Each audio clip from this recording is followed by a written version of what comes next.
Hello प्यारे बच्चों, कैसे हैं आप? I am your chemistry teacher Avinash sir. Solid state का लास्ट लेक्चर लेके आए हूँ, बहुत ही इंपॉर्टेंट है। फुल एनर्जी के साथ स्टार्ट करेंगे, ठीक है। बहुत ही इंपॉर्टेंट लेक्चर लेके आया हूँ और इसमें सबसे पहले अपन बात करेंगे, अगर हम कंडक्टिविटी प्रॉपर्टी के बेस पे सॉलिड के क्लासिफिकेशन की बात करें तो 3 टाइप के सॉलिड थे। कौन कौन से? कंडक्टर्स, क्लियर, कंडक्टिविटी सबसे ज़्यादा हाई होती है, क्लियर है नियम। सेकंड हमारे कौन से थे? इंसुलेटर, कंडक्टिविटी बिल्कुल जीरो होती है। और थर्ड थे सेमी कंडक्टर्स, इनकी कंडक्टिविटी दोनों के बीच में लाई करती है। एब्सोल्यूट टेम्परेचर पर कंडक्टिविटी लो होती है, टेम्परेचर इंक्रीज करेंगे कंडक्टिविटी भी इंक्रीज होती है। आज अपन बात करेंगे बैंड थ्योरी के बारे में। बैंड थ्योरी क्या है और ये कंडक्टर्स, इंसुलेटर्स और सेमी कंडक्टर्स को किस तरह से एक्सप्लेन करती है, क्लियर है, उसकी अपन बात करेंगे। चलो तो अपन हेडिंग लगा लेते हैं, बैंड थ्योरी। बैंड थ्योरी, ठीक है, ठीक है। तो हम यहाँ पर लिखेंगे दिस थ्योरी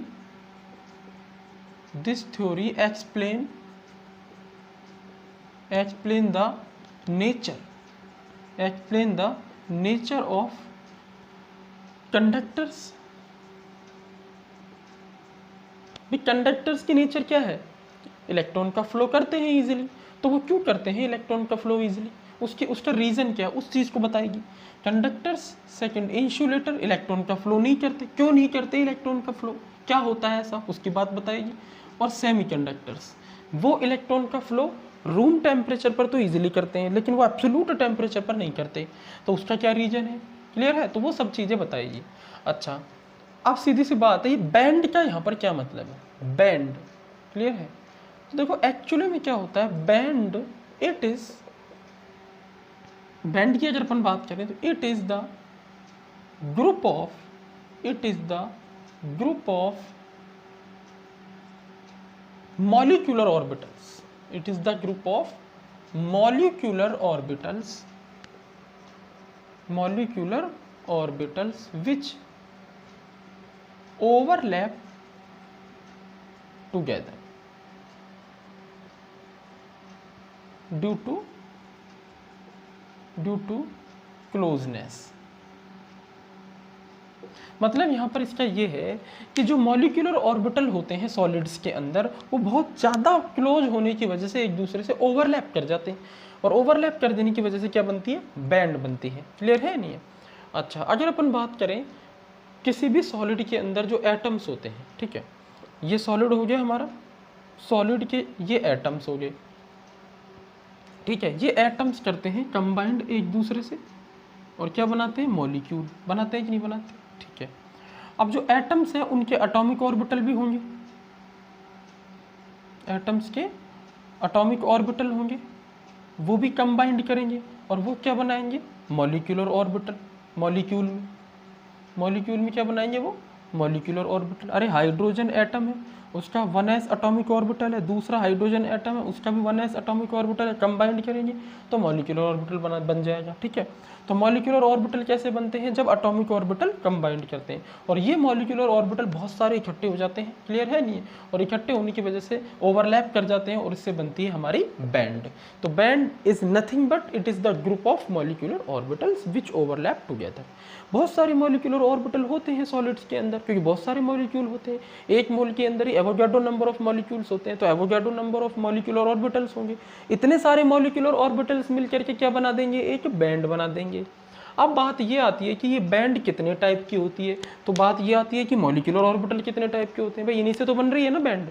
तो मॉलिक्यूलर ऑर्बिटल बच्चों 2 टाइप के होते हैं, एक तो होते हैं वैकेंट मॉलिक्यूलर ऑर्बिटल और एक होते हैं फुलफिल्ड मॉलिक्यूलर ऑर्बिटल, भरे हुए और खाली। अगर भरे हुए मॉलिक्यूलर ऑर्बिटल ओवरलैप कर रहे हैं, ध्यान से सुनना, भरे हुए मॉलिक्यूलर ऑर्बिटल अगर ओवरलैप कर रहे हैं तो उनसे कौन सी बैंड बनती है? उनसे बनती है वैलेंस बैंड। कौन सी बैंड बनती है उनसे? Valence band. वैलेंस इसलिए क्योंकि एटम के जो ऑर्बिटल्स होते हैं, जो मॉलिक्यूलर ऑर्बिटल बना रहे हैं, वो वैलेंस शेल के ऑर्बिटल्स होते हैं। कौन से शेल के होते हैं? वैलेंस शेल के ऑर्बिटल्स होते हैं। जैसे फॉर एग्जांपल अगर हम Fe की बात करें तो Fe का जो इलेक्ट्रॉनिक कॉन्फ़िगरेशन है उसमें अपन वैलेंस शेल का इलेक्ट्रॉनिक कॉन्फ़िगरेशन लिखते हैं इस तरह से 3d6 4s2, ठीक है। तो वैलेंस शेल के एटॉमिक ऑर्बिटल्स से मॉलिक्यूलर ऑर्बिटल्स बन रहे हैं और उनसे बैंड बन रही है। तो कहानी ये आती है कि अगर मॉलिक्यूलर ऑर्बिटल्स भरे हुए हैं, ठीक है, तो वैलेंस बैंड बनेगी, और अगर खाली है तो कंडक्शन बैंड बनेगी। कौन सी बैंड बनेगी? Conduction band. तो इसका मतलब ये हुआ कि बैंड है दो टाइप की, ठीक है। बैंड कितने टाइप की बोलो? दो टाइप की। क्लियर है?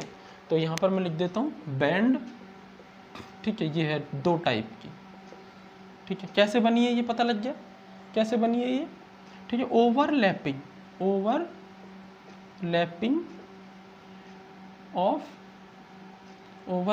ऑफ मैनी मॉलिक्यूलर ऑर्बिटल्स, जितने भी मॉलिक्यूलर ऑर्बिटल्स होते हैं बहुत सारे, वो सब ओवरलैपिंग करके बैंड बनाते हैं। ये दो टाइप की होती है, ठीक है। कौन कौन सी भाई? सबसे पहले है वैलेंस बैंड। सबसे पहले कौन सी बैंड है? Valence band. और जो सेकंड टाइप की बैंड है वो हमारे पास है कंडक्शन बैंड। सेकंड बैंड बोलो कौन सी है?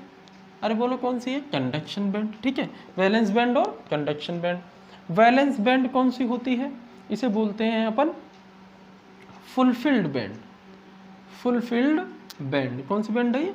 फुलफिल्ड बैंड, मतलब भरी हुई होती है। और इसको अपन इस तरह से दिखा सकते हैं, देखो, इसको अपन इस तरह से दिखा सकते हैं, ठीक है। इसको अपन इस तरह से दिखा सकते हैं, इस तरह से। ये होती है हमारी कौन सी बैंड? Valence band. क्लियर है नहीं? अच्छा, लेकिन देखो अगर मान लो ये एटॉमिक ऑर्बिटल है और इसके अंदर एक इलेक्ट्रॉन है, क्लियर है, एक इलेक्ट्रॉन है, और एक एटॉमिक ऑर्बिटल ऐसा है इसके अंदर दो इलेक्ट्रॉन है, तो इस टाइप के जो एटॉमिक ऑर्बिटल होंगे, जैसे फॉर एग्जांपल लिथियम की बात करते हैं, 1s2 2s2 1s2 2s2 2p1। अब इसका वैलेंस शेल कौन सा है? सेकंड है। सेकंड शेल के अंदर दो सब शेल है, एक तो s और एक p। क्लियर है? s के अंदर जो इलेक्ट्रॉन भरे हुए हैं वो फुलफिल्ड कर रहे हैं इस एटॉमिक ऑर्बिटल को, 2s को, और 2p के अंदर जो इलेक्ट्रॉन्स है वो इसको फुलफिल्ड नहीं कर रहे। इस ऑर्बिटल के अंदर एक ही इलेक्ट्रॉन है। तो ये ऑर्बिटल कैसा है? हाफ फिल्ड, और ये ऑर्बिटल कैसा है? फुलफिल्ड। तो ये दोनों ही टाइप के ऑर्बिटल से जो बैंड बनेगी वो वैलेंस बैंड होगी। फुलफिल्ड बैंड भी हो सकती है और ये हाफ फिल्ड भी हो सकती है। तो मैं लिख देता हूँ यहाँ पर, ये हाफ फिल्ड भी हो सकती है, हाफ फिल्ड बैंड, ध्यान रखना, ठीक है। ठीक है, फुलफिल्ड बैंड और हाफ फिल्ड बैंड होती है वैलेंस बैंड। क्लियर है नहीं है? अच्छा, ये कौन सी वैलेंस बैंड है? ये हमारी फुलफिल्ड। ये कौन सी हमारी? फुलफिल्ड वैलेंस बैंड, ठीक है। और ये कैसे बनी है? Bye 2s2 orbitals. 2s2 orbitals से बनी है ये। भाई 2s भी तो पूरा भरा हुआ है ना, 2s भी पूरा भरा हुआ है।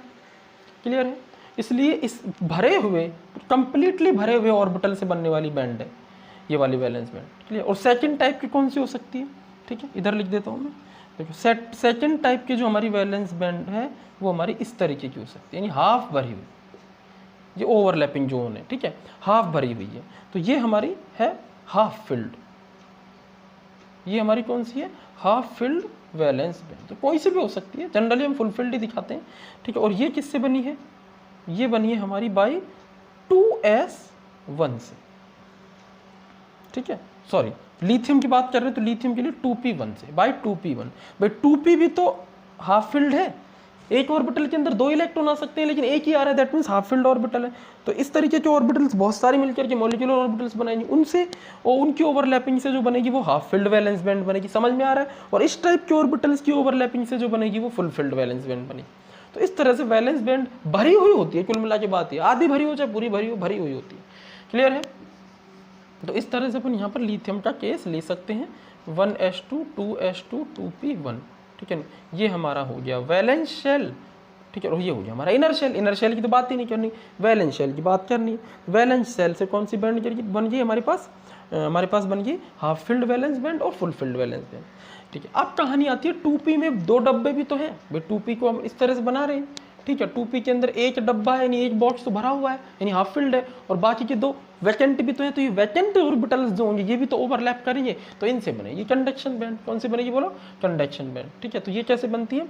By vacant orbitals, by vacant orbitals. Vacant orbitals से बनने वाली बैंड है ये, by vacant orbitals. Conduction band कैसे बनती है? वैकेंट ऑर्बिटल्स की ओवरलैपिंग से बनती है। और वैलेंस बैंड बनती है हाफ फिल्ड या फुल फिल्ड ऑर्बिटल की ओवरलैपिंग से, ठीक है। अच्छा, अगर हम बात करें किस तरह से इसको शो करेंगे, ठीक है। तो ये इस तरह से शो होती है, इसमें अपन लाइन नहीं दिखा रहे, मतलब ये पूरी पूरी वैकेंट है। तो ये कौन सी बैंड होगी हमारी, कंडक्शन बैंड, ठीक है। और ये दोनों कौन सी बैंड हो जाएंगी हमारी, ठीक है, ये दोनों हमारी हो जाएंगी, ये दोनों बैंड हो जाएंगी वैलेंस बैंड, वीबी। नोट कर लो इसको। तो इस तरह से बैंड थ्योरी ये बताती है सबसे पहले तो बैंड कितने टाइप की होती है, दो टाइप की होती है, एक तो हमारी होती है वैलेंस बैंड और एक होती है हमारी कंडक्शन बैंड। चलो बहुत बढ़िया ना।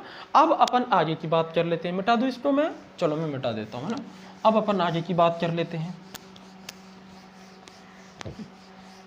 आगे। अब ये बताता है हमें ये पता लग गया ये दो टाइप के बैंड है। अब देखो एक इंपॉर्टेंट यहाँ पर पॉइंट आता है और वो आता है फॉरबिडन जोन, फॉरबिडन गैप, या इसको अपन बोलते हैं एनर्जी गैप, एनर्जी गैप, ठीक है, बहुत important. The gap between valence band and conduction band हो गया कॉल्ड एनर्जी गैप है, फॉरबिडन गैप, ठीक है, कॉल्ड एनर्जी गैप। क्लियर है। वैलेंस बैंड और कंडक्शन बैंड के बीच का जो गैप होता है वो एनर्जी गैप है, फॉरबिडन गैप होता है। और ये बहुत इंपॉर्टेंट है।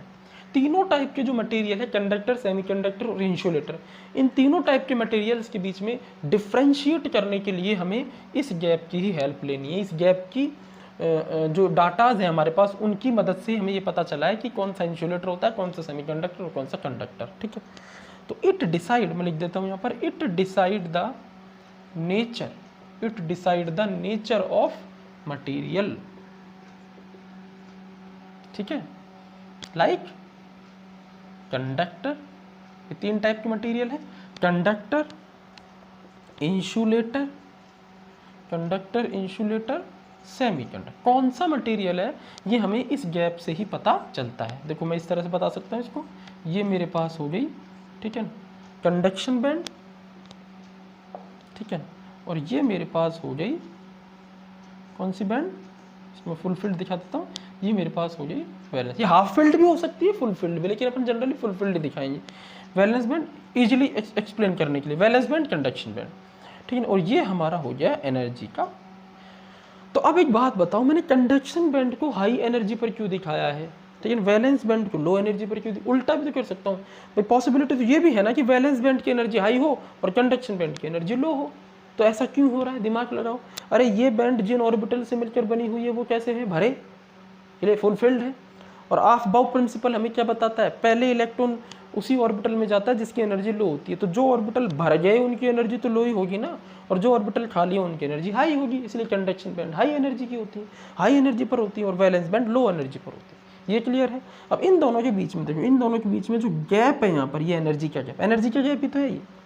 क्लियर है नहीं? सपोज करो यहाँ से यहाँ तक की एनर्जी 5 है और यहाँ से यहाँ तक की एनर्जी यहाँ पर 10 होगी, तो ये गैप 5 का रह गया, ठीक है। तो ये गैप है हमारा, क्लियर है। तो इसको अपन बोल रहे हैं फॉरबिडन गैप, फॉरबिडन गैप बोल दो, या इसको अपन एनर्जी गैप बोल देंगे, फॉरबिडन जोन भी बोलते हैं कई बुक्स में, ठीक है।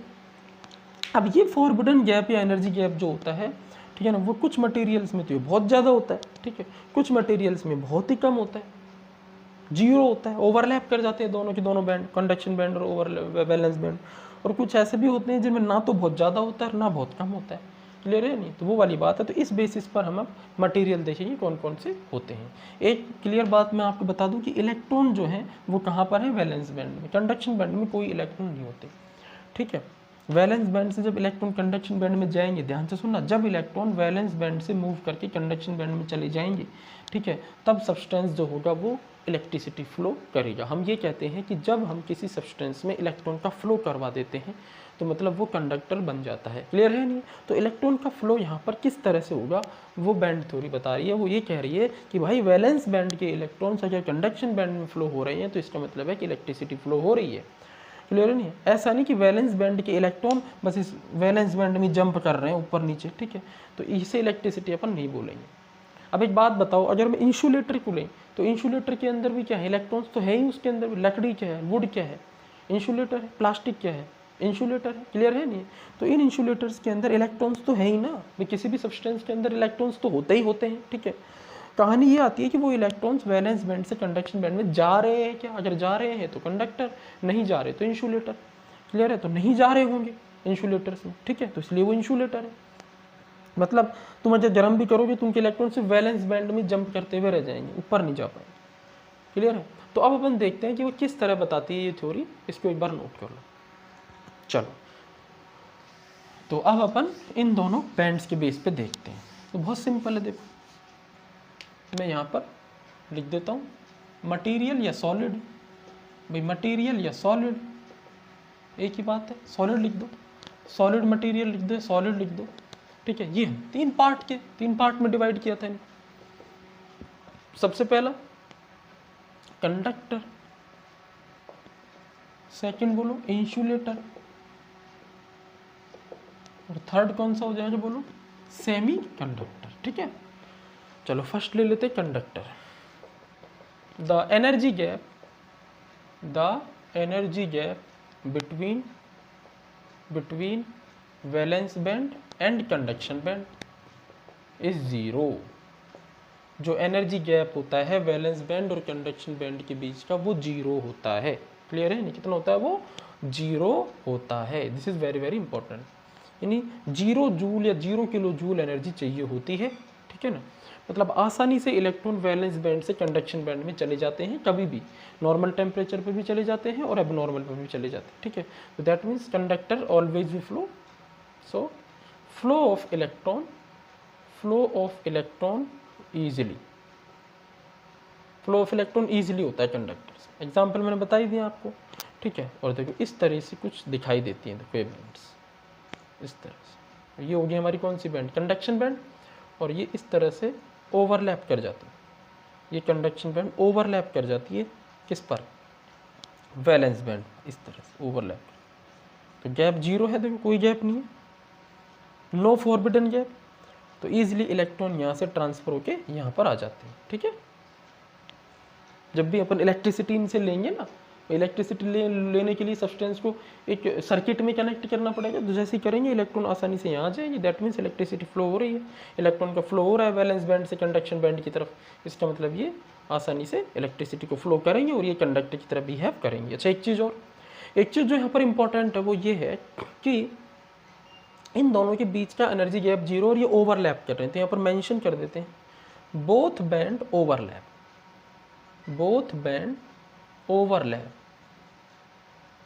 ओवरलैप टू ईच अदर, एक दूसरे से ओवरलैप कर जाते, एक दूसरे पे ओवरलैप ऑन ईच अदर, एक दूसरे पे ओवरलैप कर जाते, ठीक है। चलो भाई बहुत बढ़िया। अब नेक्स्ट लेते हैं इंसुलेटर। इंसुलेटर्स में क्या कहानी होगी भाई? The energy gap is very high, बहुत हाई होता है। The energy gap between valence band and conduction band is so much high, बहुत ज़्यादा हाई होता है, ठीक है। So electron flow not takes place, बहुत आसानी से नहीं होता, तो इसीलिए ये इलेक्ट्रिसिटी फ्लो नहीं करते और ये इंसुलेटर होते। क्लियर है? अच्छा, एक चीज़ और लिख देता हूँ, बैंड्स आर नोट ओवरलैप। वो तो वैसे भी नहीं लिखना अपन को, क्योंकि पता ही है जब दूर हो गए तो ओवरलैप थोड़ी करेंगे, ठीक है। तो ये हो गई हमारी डायग्राम की कहानी। बहुत दूर कर दो इनको। ये देखो, ये हमारा कौन सा बैंड हो गया? वैलेंस बैंड हो गया, सॉरी कंडक्शन बैंड हो गया। और ये वैलेंस बैंड हो गया, ये फुलफिल्ड हो गया, ये हाफ, ये वैकेंट हो गया।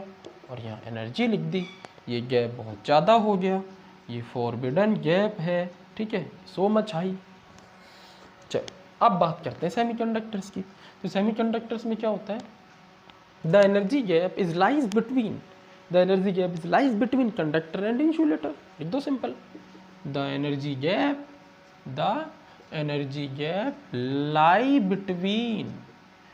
Between conductor and insulator.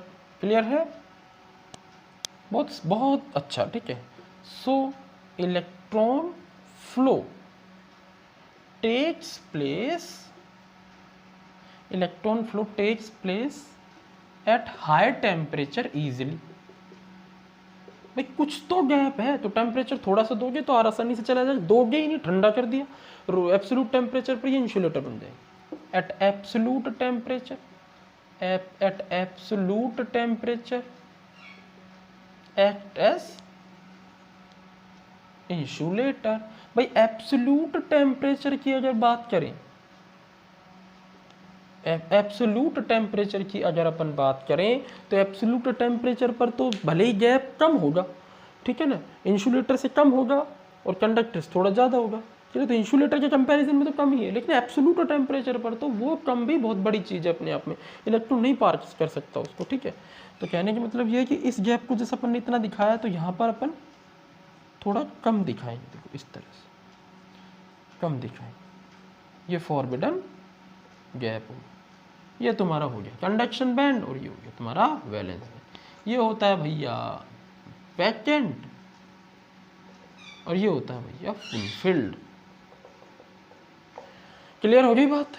ये हो गया वैकेंट और ये हो गया फुलफिल्ड। इन दोनों के बीच में जो गैप है वो फॉरबिडन गैप है, वो कम होता है। रूम टेम्परेचर पर की बात करें तो इलेक्ट्रॉन इजीली यहाँ से यहाँ चला जाता है, रूम टेम्परेचर पर इतनी एनर्जी प्रोवाइड हो जाती है सिस्टम को कि इलेक्ट्रॉन वैलेंस बैंड को जंप करके कंडक्शन बैंड में चला जाए, लेकिन एब्सोल्यूट टेम्परेचर में ये एनर्जी प्रोवाइड नहीं हो पाती, ठीक है ना, इसीलिए यहाँ पर नहीं जा पाता। क्लियर है नहीं?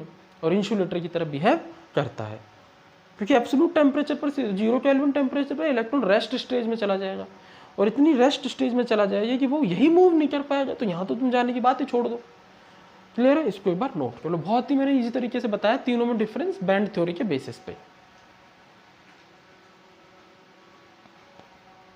चलो तो अब अपन बात करते हैं लास्ट टॉपिक इस चैप्टर का, और वो है type of solids on the basis of magnetic properties.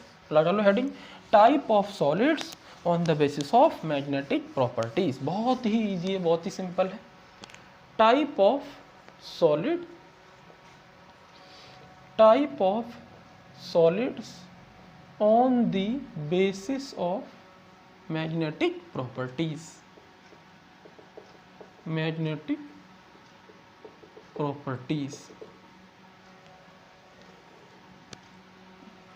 On the basis of magnetic properties. देखो सॉलिड्स के अंदर जो मैग्नेटिक प्रॉपर्टीज होती हैं उनके बेस पे कितने टाइप के सॉलिड होते हैं, तो यहाँ पर 5 टाइप के सॉलिड, मैं पहले उनके बारे में लिख देता हूँ। 5 टाइप के सॉलिड होते हैं, सिंपल है। सबसे पहला होता है भैया paramagnetic solid, paramagnetic solid. Second होता है डायामैग्नेटिक सॉलिड, डायामैग्नेटिक सॉलिड, ठीक है। चलो थर्ड होता है फेरोमैग्नेटिक सॉलिड, कौन सा? Ferromagnetic solid.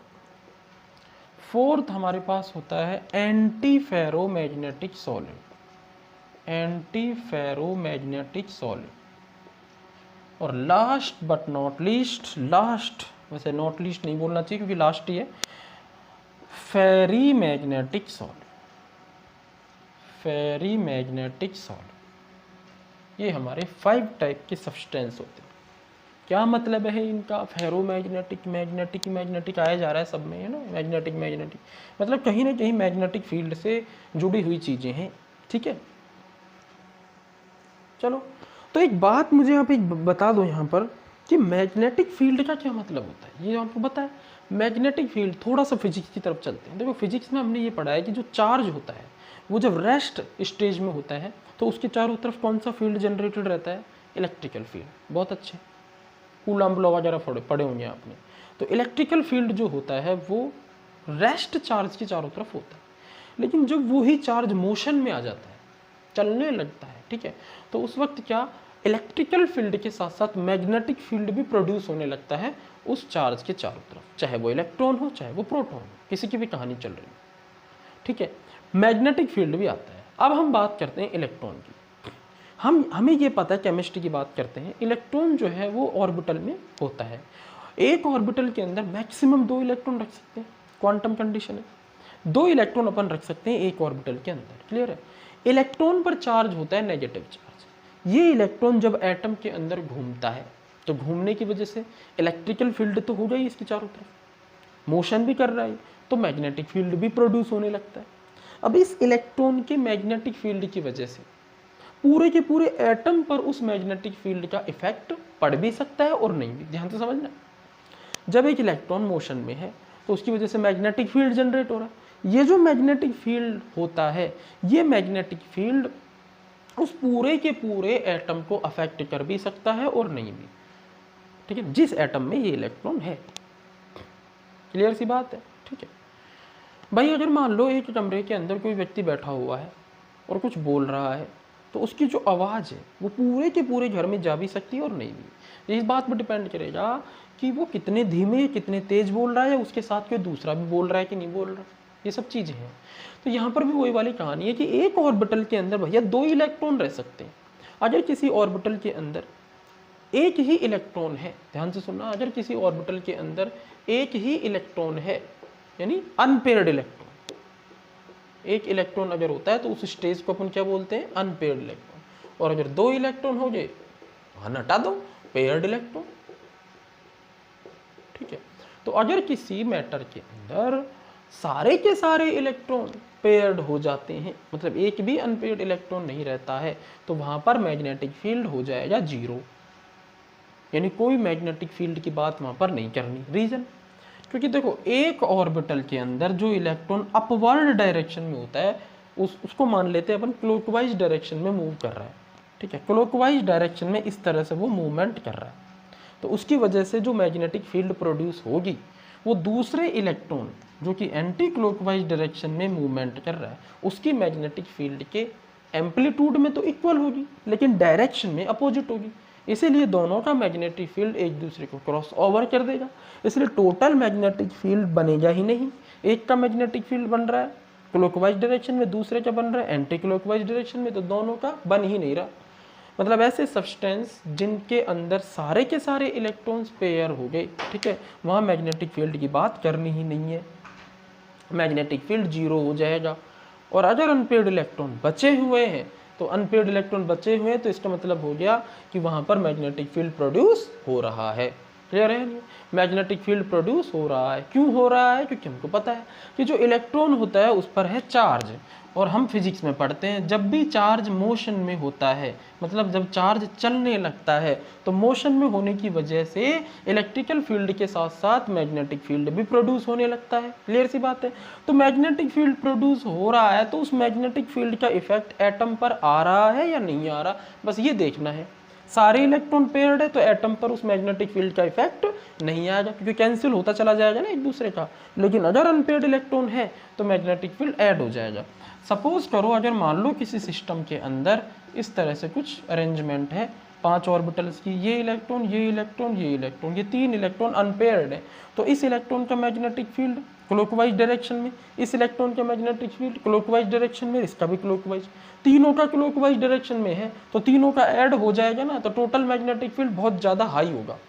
ठीक है, तो वो वाली बात है। अब अपन एक बात यहाँ पर करते हैं मैग्नेटिक मोमेंट की। ये मैग्नेटिक मोमेंट क्या होता है? देखो केमिस्ट्री की लैंग्वेज में हम मैग्नेटिक फील्ड को ही मैग्नेटिक मोमेंट कह रहे हैं, इतना समझो। और इसका जो सिंबल होता है वो होता है म्यू, MU, ठीक है। और म्यू जो होता है ये मैग्नेटिक मोमेंट को रिप्रेजेंट कर रहा है। ये तभी प्रोड्यूस होगा किसी सिस्टम में जब अनपेयर्ड इलेक्ट्रॉन होंगे। Magnetic moment only produce when unpaired electron exist in the atom, यानी अनपेयर्ड इलेक्ट्रॉन होना चाहिए तभी म्यू की वैल्यू कुछ ना कुछ आएगी। ठीक है, और इसकी वैल्यू निकालने का एक फॉर्मूला आप याद रखना, जो नंबर ऑफ अनपेयर्ड इलेक्ट्रॉन से निकाला गया है, एक्सपेरिमेंटली प्रूव्ड है, √n × n+2। इस फॉर्मूले से हम क्या कर सकते हैं? We can calculate magnetic movement from this formula. Here n is number of unpaired electron, when you put the value of n here then we find mu, mu की वैल्यू मिल जाएगी। और इसकी यूनिट होती है बच्चों बोर मैग्नेट्रॉन। क्या होती है? Bore magnetron. तो मैग्नेटिक मोमेंट निकालने की जो मतलब यूनिट मेजर करते हैं बोर मैग्नेट्रॉन में। नंबर ऑफ अनपेयर्ड इलेक्ट्रॉन जितने ज़्यादा होंगे उतना ही ज़्यादा मैग्नेटिक मोमेंट बनेगा। अगर सारे के सारे इलेक्ट्रॉन पेयर्ड हो गए, मान लो सपोज करो, और इलेक्ट्रॉन पेयर्ड, सारे इलेक्ट्रॉन पेयर्ड हो गए, तो n की वैल्यू बच्चों 0 आएगी, तो कोई मैग्नेटिक मोमेंट प्रोड्यूस नहीं होगा। क्लियर है नहीं? ये कहानी आपको समझ में आ जानी चाहिए। ठीक है, अच्छा, तो अब अपन बात कर लेते हैं इन पांचों के बारे में। Paramagnetic, diamagnetic, ferromagnetic, anti ferromagnetic और फेरीमैग्नेटिक, इनका क्या मतलब है? ठीक है, चलो तो फर्स्ट से स्टार्ट कर देते हैं अपन, और वो है हमारा पैरामैग्नेटिक सॉलिड। तो पैरामैग्नेटिक सॉलिड या पैरामैग्नेटिक सब्सटेंसेस क्या होते हैं? देखो मैं लिख देता हूँ, those substances which have at least one unpaired electron, ऐसे सॉलिड जिनके पास कम से कम एक अनपेयर्ड इलेक्ट्रॉन तो हो, दो substances which have at least one unpaired electron,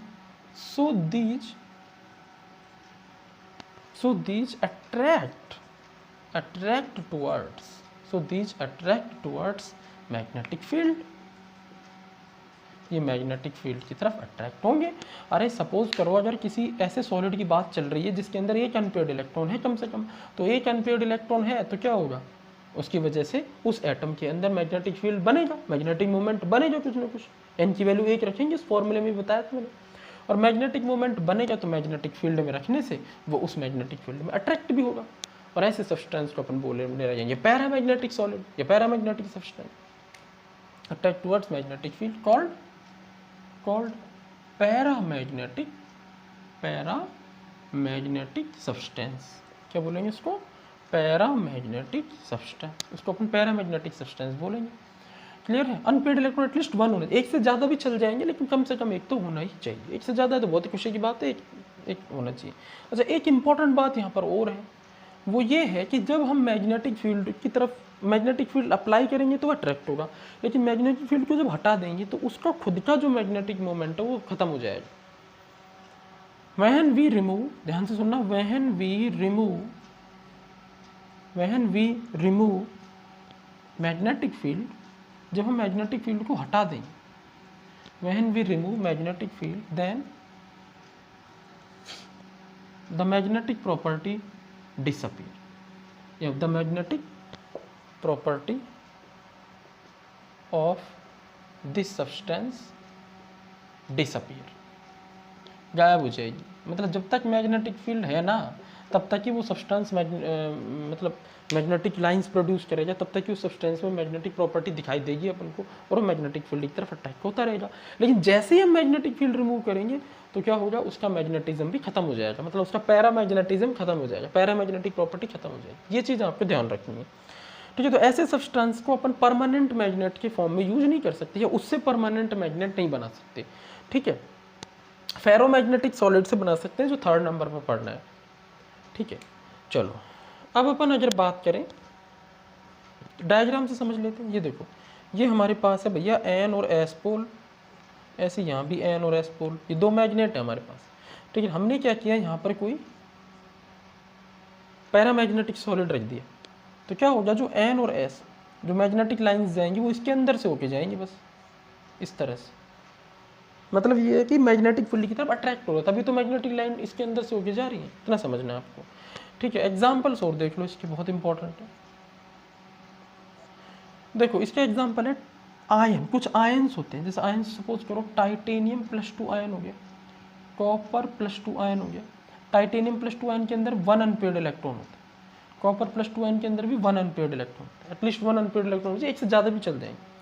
और अगर हम कंपाउंड फॉर्म में बात करें तो कंपाउंड फॉर्म में जैसे टाइटेनियम ऑक्साइड हो, ठीक है। इसी तरह से हमारे पास हो जाएगा वेनेडियम मोनोऑक्साइड भी हो जाएगा, ठीक है। अच्छा, इसी तरह से हमारे पास हो जाएगा क्यूप्रिक ऑक्साइड CuCl2। ये सारे के सारे सब्सटेंस जो हैं इनमें देखो, वेनेडियम की बात करें तो वेनेडियम +2 फॉर्म में, और वेनेडियम +2 फॉर्म में होता है तो 2 अनपेयर्ड इलेक्ट्रॉन होंगे। टाइटेनियम +2 फॉर्म में 1 अनपेयर्ड इलेक्ट्रॉन होगा, कॉपर +2 फॉर्म में 1 अनपेयर्ड इलेक्ट्रॉन होगा, ये सब, ठीक है। तो ये सब क्या है, हमारे पैरामैग्नेटिक सॉलिड, नोट कर लो, बहुत ही ईजी है, ठीक है। अब अपन बात करते हैं सेकंड, इसी में एडिट कर दें, थोड़ा टाइम बच जाएगा। पैरामैग्नेटिक के बाद हमारा है डायामैग्नेटिक। देखिए बच्चों, डायामैग्नेटिक सॉलिड दो substances which have all electron paired, all electrons paired, सारे इलेक्ट्रॉन पेयर्ड हो जाते हैं। so these repels from magnetic field, इतनी ईजी, उसी डेफिनेशन से बन गई। ऐसे सब्सटेंस जिनमें सारे इलेक्ट्रॉन्स पेयर्ड होते हैं, ये देखो सारे इलेक्ट्रॉन्स पेयर्ड होते हैं और ये रिपेल होते हैं मैग्नेटिक फील्ड से, इनको डायामैग्नेटिक सब्सटेंस बोलते हैं। डायामैग्नेटिक मतलब इनमें कभी भी खुद का मैग्नेटिक फील्ड नहीं होता, मैग्नेटिक फील्ड लगाओ चाहे मत लगाओ, मैग्नेटिक फील्ड लगाओगे, ठीक है। पता करने का तरीका होता है किसी भी सब्सटेंस का कि वो पैरामैग्नेटिक है या डायमैग्नेटिक है, उसको मैग्नेटिक फील्ड के बीच में रख दो। अगर मैग्नेटिक फील्ड के बीच में वो मैग्नेटिक फील्ड की तरफ अट्रैक्ट हो रहा है तो वो पैरामैग्नेटिक है, और अगर रिपेल हो रहा है तो वो डायमैग्नेटिक है। इस तरह से पता लगाते हैं, ठीक है। तो वो डायमैग्नेटिक सब्सटेंस। अरे सोचो, खुद से सोचो, अगर ऐसा बच्चा जिसके अंदर पढ़ने की बहुत इच्छा है, बहुत मोटिवेशन है, ये वो पढ़ना चाहता है, पढ़ाई की भूख है उसके अंदर, तो पढ़ाई वाले माहौल में तो क्लास में उसको ले जाओगे तो क्या होगा, अट्रैक्ट होगा क्लास की तरफ, पढ़ने की तरफ, क्लियर है। तो वो पैरामैग्नेटिक हो गया। लेकिन मतलब मैग्नेटिक फील्ड खुद का भी है और वो अट्रैक्ट भी हो रहा है अनपेयर्ड इलेक्ट्रॉन की वजह से। लेकिन ऐसा बच्चा जिसको खुद का ही कोई मन नहीं है पढ़ने का, घर वालों ने ज़बरदस्ती क्लास में ले जाके बैठा दिया, पढ़ाना है, परंपरा चलती आ रही है, तो क्या होगा, बैठा दिया, सब बैठ के अपने एक झपकी ले करके टीचर से लड़ लुड़ा करके बकवास करके आ गया अपने घर पे। तो इसका मतलब अंदर उसके पढ़ने की कोई इच्छा नहीं है, और क्लास में बैठा, ऐसे माहौल में बैठा है उसको जहाँ पढ़ने की इच्छा रखने वाले लोग बैठे हुए, तो वहाँ वो अट्रैक्ट नहीं होगा, रिपेल होगा वहाँ से, तो वो डायमैग्नेटिक वाली कहानी हो गई, ठीक है। तो वही बात है यहाँ पर, अगर हम यहाँ पर इस तरह से रखेंगे, कोई सब्सटेंस रख दिया, सपोज करो ये क्या है, पैरामैग्नेटिक है, डायमैग्नेटिक है, ठीक है, तो क्या होगा, लाइन्स इससे दूर हटेंगी, चलो चलो चलो चलो इसकी तरफ नहीं जाना, दूर हटेंगे, ठीक है, इस तरह से। When we remove magnetic field, then the magnetic property of this substance disappear। ये लाइन तो अपन लिख ही नहीं सकते ना, क्योंकि मैग्नेटिक प्रॉपर्टी है ही नहीं, जो डिसअपियर कहाँ से होगी। रखो चाहे मत रखो, सीधे एग्जाम्पल्स पे आ जाते हैं, ठीक है। तो एग्जाम्पल्स कौन कौन से होंगे इसके, देखो एग्जाम्पल्स बहुत ही सिंपल है। आयन की बात कर लो, स्कैंडियम प्लस, सारे इलेक्ट्रॉन निकाल दो, एक भी अनपेयर्ड इलेक्ट्रॉन नहीं, स्कैंडियम +3, टाइटेनियम +4, जिंक +2, जिंक +2 के पास 10 पेयर्ड इलेक्ट्रॉन होते हैं। चलो तो कंटिन्यू करते हैं। टेक्निकल प्रॉब्लम की वजह से डायमैग्नेटिक एग्जांपल्स जो थे अपन पढ़ रहे थे, डायमैग्नेटिक सब्सटेंसेस के, उनके एग्जांपल्स की बात चल रही थी, ठीक है। तो डायमैग्नेटिक सब्सटेंसेस का जो पहला एग्जांपल है वो हम लिख सकते हैं टाइटेनियम +4, ठीक है। दूसरा एग्जांपल स्कैंडियम +3, तीसरा एग्जांपल जिंक +2, क्लियर है, ठीक है। अगर इन, सबसे पहले अपन आयंस की बात कर रहे थे, आयन से ही, ठीक है, इनके अंदर सारे के सारे इलेक्ट्रॉन पेयर्ड हैं, और वी कैन से कि अनपेयर्ड इलेक्ट्रॉन 0 है, ठीक है, कोई अनपेयर्ड इलेक्ट्रॉन नहीं है। अच्छा, सारे के सारे इलेक्ट्रॉन पेयर्ड है, कैसे पता चलेगा, टाइटेनियम के पास 22 इलेक्ट्रॉन्स होते हैं, और टाइटेनियम +4 के पास 18 इलेक्ट्रॉन होंगे, तो 9 पेयर बनेंगे यहाँ पर इलेक्ट्रॉन्स के, ठीक है। स्कैंडियम +3 के पास 21 इलेक्ट्रॉन होते हैं, ठीक है, इसके पास भी 18 होंगे, सेम 9 पेयर बनेंगे, क्लियर हो रहा है सबका। और जिंक +2 के पास होंगे, कितने होते हैं, 30, कितने होते हैं 30, लेकिन +2 के पास होंगे 28 इलेक्ट्रॉन, 28 इलेक्ट्रॉन, और बनेंगे पेयर कितने, 14 पेयर, एक भी अनपेयर्ड इलेक्ट्रॉन नहीं है, इसलिए ये आयंस कैसे है, डायमैग्नेटिक है। मैग्नेटिक फील्ड में रखेंगे तो हल्के से रिपेल होकर वापस आ जाएंगे, ठीक है। अच्छा, अगर हम कंपाउंड्स की अगर हम बात कर लेते हैं, तो इन्हीं आयन से बनने वाले कंपाउंड देख लेते हैं। टाइटेनियम +4 से TiO2 बनेगा, स्कैंडियम +3 से स्कैंडियम ट्राइक्लोराइड बन जाता है, ठीक है। जिंक से बन जाएगा जिंक ऑक्साइड। इस तरह से ये सब हो जाए हमारे कौन से सब्सटेंसेस, डायमैग्नेटिक सब्सटेंसेस, क्लियर है। तो नोट कर लो इसको। चलो अब अपन नेक्स्ट ले लेते हैं, और वो है हमारा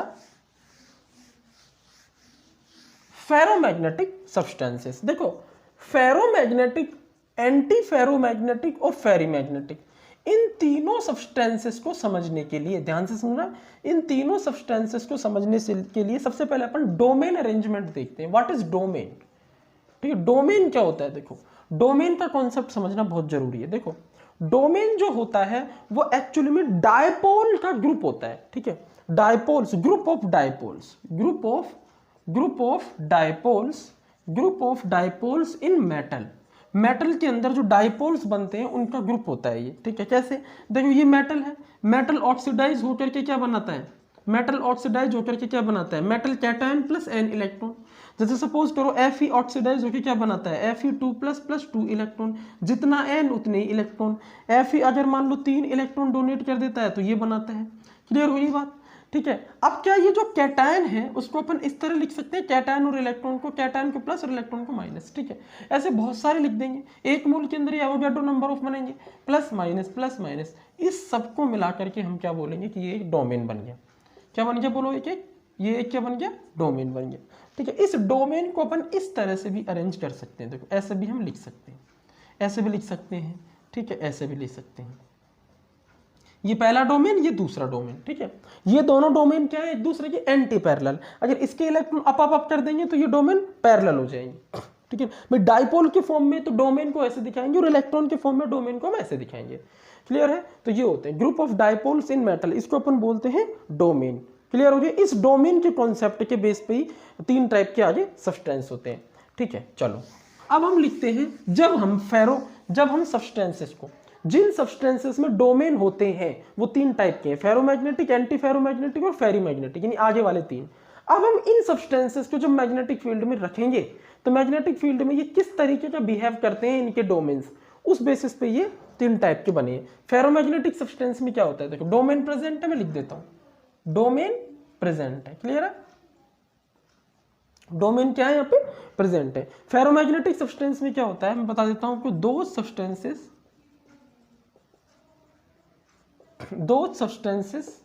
इन विच, और you can say which highly attracted, which have high number of unpaired electron and highly attract towards magnetic field,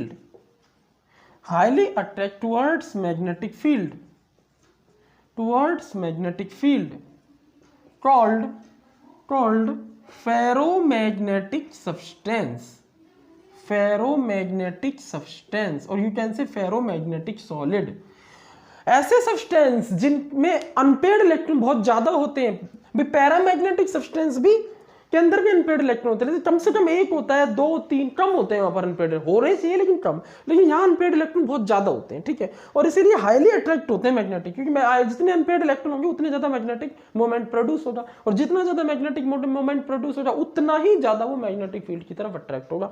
तो बच्चों इंपॉर्टेंट बात यहाँ पर यह है कि जो पैरामैग्नेटिक सब्सटेंस है वो भी अट्रैक्ट हो रहा है मैग्नेटिक फील्ड की तरफ, और ये भी हो रहे हैं। वो कम होते हैं, ये ज्यादा होते हैं, उनके अंदर डोमेन नहीं होते, इनके अंदर डोमेन होते हैं, क्लियर है। अच्छा, व्हेन वी रिमूव, बहुत important line, when we remove magnetic field, जब हम मैग्नेटिक फील्ड को हटाते हैं, देन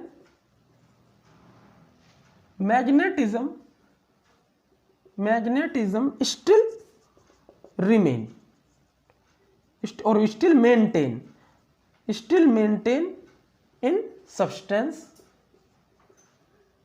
इटसेल्फ। जब हम मैग्नेटिक फील्ड को रिमूव करते हैं तो उसके बाद भी मैग्नेटिज्म बरकरार रहता है किसी सब्सटेंस के अंदर, तो उस टाइप के सब्सटेंस को भी अपन फेरोमैग्नेटिक बोलेंगे, ठीक है। जैसे लोहा होता है, मैग्नेटिक फील्ड में रख दिया तो कुछ देर तक उसके अंदर मैग्नेटिक फील्ड रहता है। आप मैग्नेटिक फील्ड को हटाओगे तो लोहा फिर दूसरी चीजों को अट्रैक्ट करने लगता है, तो ऐसे टाइप की प्रॉपर्टी होती है फेरोमैग्नेटिज्म, ठीक है, क्लियर हो गई। अच्छा, अब डोमेन का क्या हालचाल है, देखिए डोमेन की बात करते हैं। Domains of these substance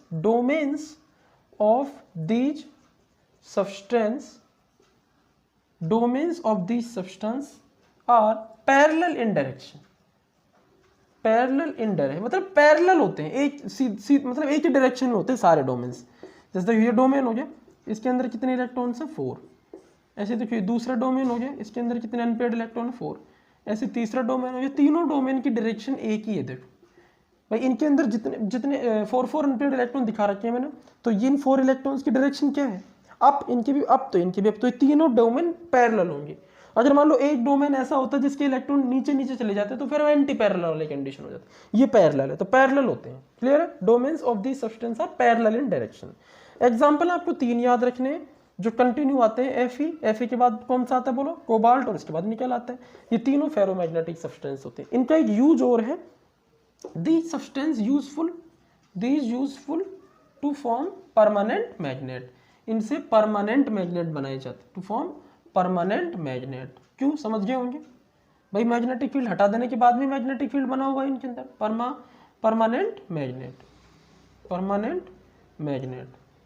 permanent magnet बन सकता है, ठीक है, नोट कर लो। चलो नोट कर लिया। और अब है हमारे पास, ये कौन सा था हमारा, 3rd, अब है 4th, anti ferromagnetic substance.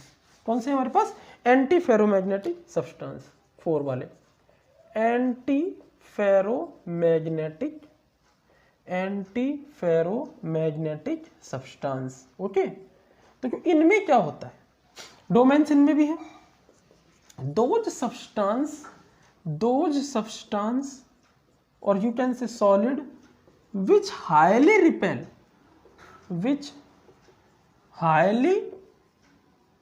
repels from magnetic field. Magnetic field में रखते ही बहुत हाईली रिपेल होते हैं, वहां से हट जाते हैं। Which highly repel from magnetic field.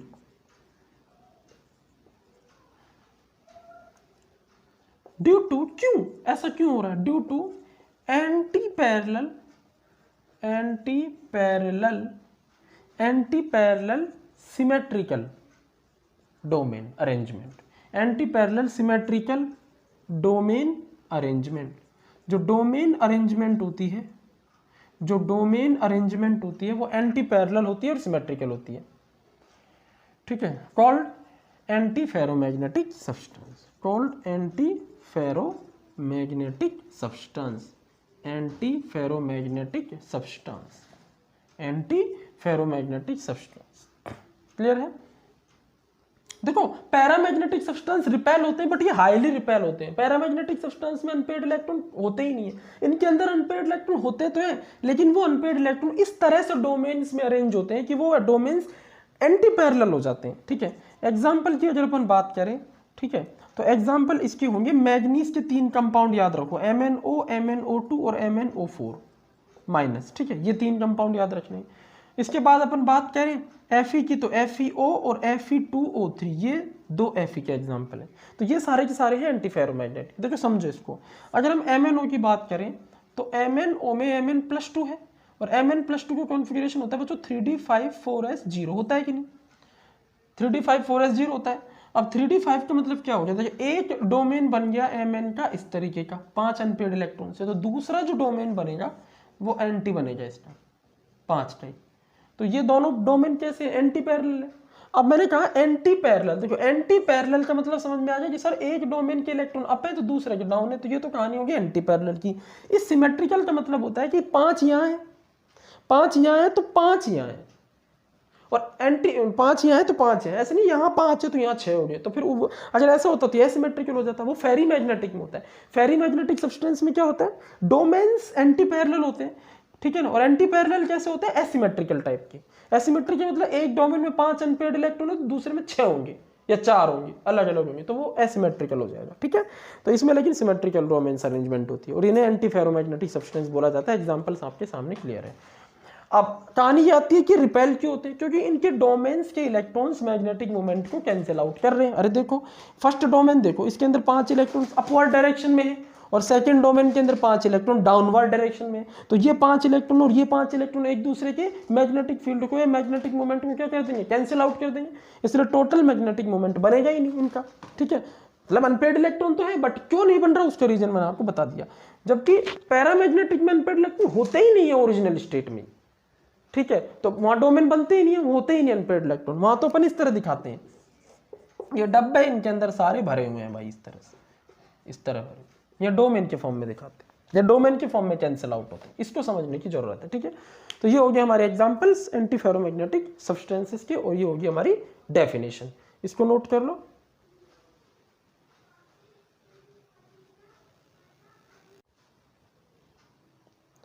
चलो तो बात करते हैं फेरी मैग्नेटिक सब्सटेंसेस की। देखो फेरी मैग्नेटिक सब्सटेंस जो होते हैं डोमेन्स प्रेजेंट होंगे, जिस तरह से एंटी फेरोमैग्नेटिक और फेरोमैग्नेटिक सब्सटेंसेस में डोमेन प्रेजेंट थे। क्लियर है? चलो, those solid which magnetic moment lie between ferromagnetic and anti ferromagnetic solid, ऐसे सॉलिड जिनका मैग्नेटिक मोमेंट फेरोमैग्नेटिक सॉलिड और एंटी फेरोमैग्नेटिक सॉलिड के बीच में कहीं लाई करता है, उन्हें अपन फेरी मैग्नेटिक सॉलिड बोलते हैं। मतलब एंटी फेरोमैग्नेटिक सॉलिड से थोड़ा ज्यादा होता है और फेरोमैग्नेटिक सॉलिड के कंपैरिजन में थोड़ा कम होता है, उनको बोलते हैं अपन फेरी मैग्नेटिक सॉलिड। और इनका एक और नेम होता है फेराइट्स। क्या नेम होता है इनका? फेराइट्स। और इनके अंदर एक इंपॉर्टेंट बात और होती है कि जो डोमेन्स होते हैं वो एसिमेट्रिकल टाइप से एंटी पैरेलल फॉर्म में अरेंज होते हैं। मतलब क्या है, जैसे ये वाला डोमेन और ये वाला डोमेन है, तो मुझे एक चीज खुद से देख के बताओ कि दोनों डोमेन्स पैरेलल है एंटी पैरेलल।